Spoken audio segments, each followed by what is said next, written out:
Hi friends, ఈరోజు పన్నీర్ ఎలా చేయాలో ఇంట్లోనే ఈజీగా టేస్టీగా ఉంటుంది. ట్రై చేయండి. ఎప్పుడు కావాలంటే అప్పుడు చేసుకోవచ్చు. ఒక 1 అవర్లో అయిపోయే రెసిపీ అండి. బయట కొనే పన్నీర్ కంటే మన పన్నీరు హెల్తీగా ఉంటుంది. ఏ కెమికల్స్ వాడకుండా ఓన్లీ పాలతోటి నేను పన్నీర్ చేసి ఇప్పుడు చూపించబోతున్నాను.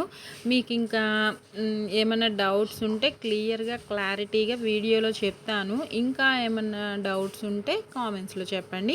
నా పన్నీర్ చూడండి ఎంత బాగుందో, స్పంజీగా సూపర్గా ఉంది.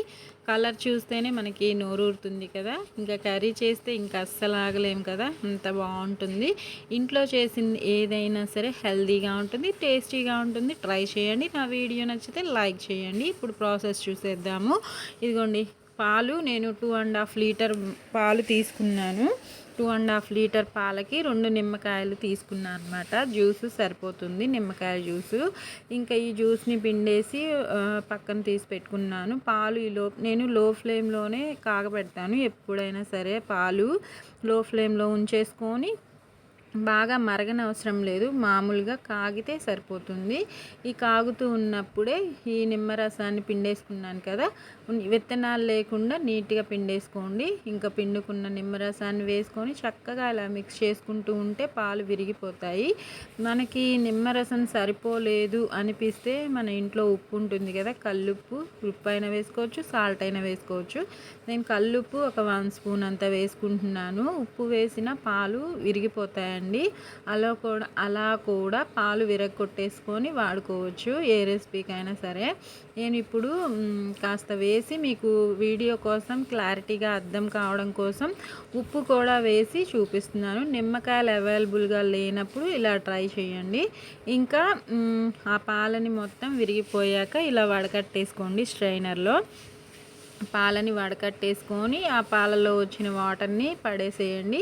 ఇంకా ఈ మిశ్రమాన్ని మాత్రం ఒక క్లాత్ తీసుకొని, ఏదైనా మ్యాక్సిమం వైట్ క్లాత్ ఉంటే బాగుంటుంది, పన్నీర్ వైట్గా ఉంటుంది కాబట్టి తీసేసుకొని దాంట్లో ఇలా వేసుకొని, మనం వేసినప్పుడు ముద్దలానే ఉంటుంది. స్క్వేర్ షేప్లో రావాలంటే ఇలా నేను చూపించిన విధంగా ఫోల్డ్ చేసేసుకోండి. ఫోల్డ్ చేసేసుకొని దాని మీద నేనైతే బరువు కోసం రోలు పెడుతున్నాను. మీరు ఏది అవైలబుల్గా ఉంటే అది బరువు కోసం పెట్టుకోండి ఫ్రెండ్స్. రోలు పెడితే కరెక్ట్గా షేప్ వస్తుంది.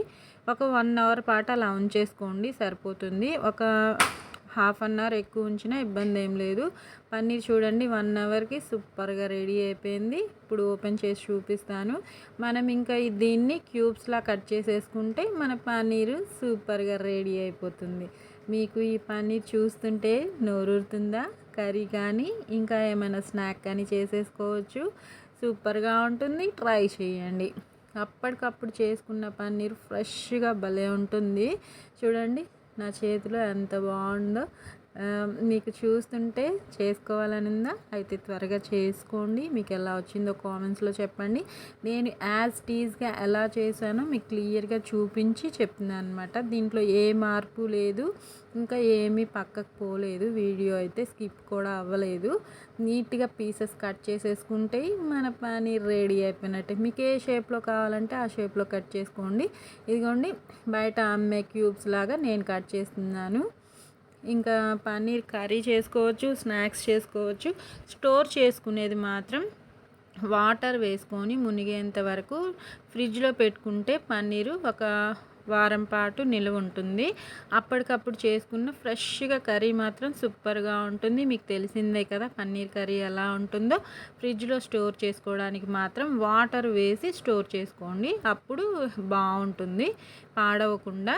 ట్రై చేయండి. విడిగా పెడితే ఎండిపోయినట్టు అవుతుందండి, అలా పెట్టొద్దు. నా వీడియో నచ్చితే లైక్ చేయండి, షేర్ చేయండి, కామెంట్ పెట్టండి, సబ్స్క్రైబ్ చేయండి.